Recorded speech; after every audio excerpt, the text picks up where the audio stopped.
Kitab Keluaran pasal 19 dengan perikop atau judul Tuhan menampakkan diri di Gunung Sinai. Pasal ke-19 ayat ke-1. Pada bulan ketiga setelah orang Israel keluar dari tanah Mesir, mereka tiba di padang gurun Sinai pada hari itu juga. Kedua, setelah mereka berangkat dari Rafidim, tibalah mereka di padang gurun Sinai.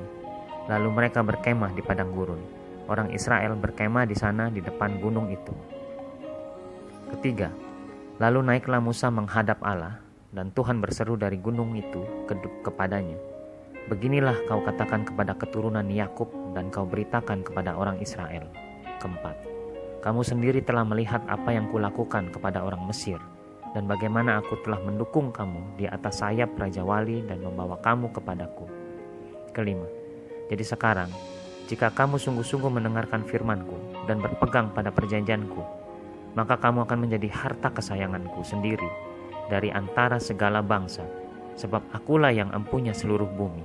Keenam, kamu akan menjadi bagiku kerajaan imam dan bangsa yang kudus. Inilah semuanya firman yang harus kau katakan kepada orang Israel. Ketujuh, lalu datanglah Musa dan memanggil para tua-tua bangsa itu dan membawa ke depan mereka segala firman yang diperintahkan Tuhan kepadanya. Ke-18, seluruh bangsa itu menjawab bersama-sama, "Segala yang difirmankan Tuhan akan kami lakukan." Lalu Musa pun menyampaikan jawab bangsa itu kepada Tuhan.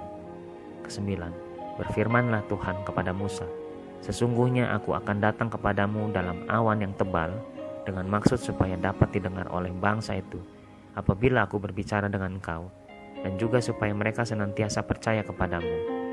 Lalu Musa memberitahukan perkataan bangsa itu kepada Tuhan.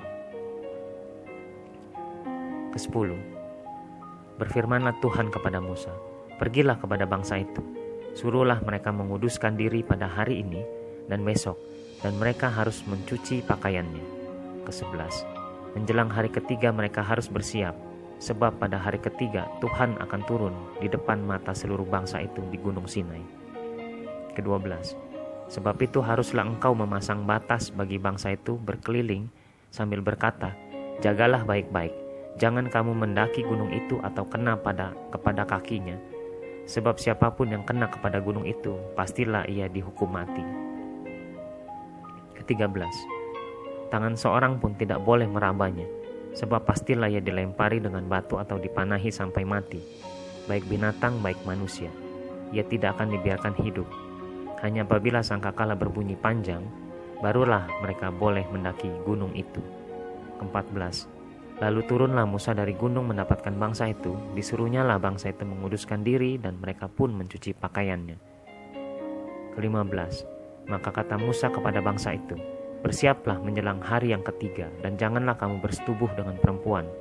Ke-16, dan terjadilah pada hari ketiga, pada waktu terbit fajar, ada guruh dan kilat dan awan padat di atas gunung dan bunyi sangkakala yang sangat keras, sehingga gemetarlah seluruh bangsa yang ada di perkemahan. Ke-17, lalu Musa membawa bangsa itu keluar dari perkemahan untuk menjumpai Allah, dan berdirilah mereka pada kaki gunung. Ke-18, Gunung Sinai ditutupi seluruhnya dengan asap, karena Tuhan turun ke atasnya dalam api. Asapnya membumbung seperti asap dari dapur, dan seluruh gunung itu gemetar sangat. Ke-19, bunyi sangkakala kian lama kian keras. Berbicaralah Musa, lalu Allah menjawabnya dengan guru.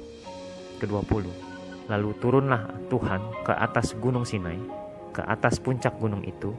Maka Tuhan memanggil Musa ke puncak gunung itu, dan naiklah Musa ke atas. Ke-21, kemudian Tuhan berfirman kepada Musa, "Turunlah, peringatkanlah kepada bangsa itu, supaya mereka jangan menembus mendapatkan Tuhan hendak melihat-lihat, sebab tentulah banyak dari mereka akan binasa."